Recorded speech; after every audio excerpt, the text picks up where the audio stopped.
Also, wie du da gerade so ruhig rumsitzen kannst. Ja, ich besinne mich auf Weihnachten. Deine Ruhe, die möchte ich haben. Ja, Kunstdog sitzt die einfach her. Freilich, und wer kümmert sich um die weihnachtliche Deko?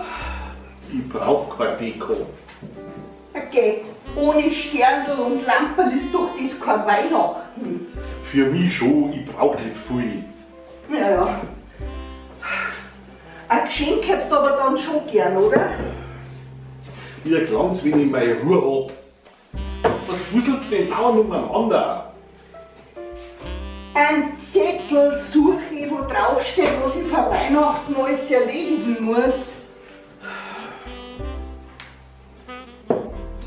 Meinst du den da? Fenster putzen, Bad putzen, Fleischfarbe stellen, Türkranz basteln, Keller aufräumen. Gehst du noch mal ein wenig ruhiger an, hä? Ruhiger wird's erst, wenn die Stadezeit vorbei ist.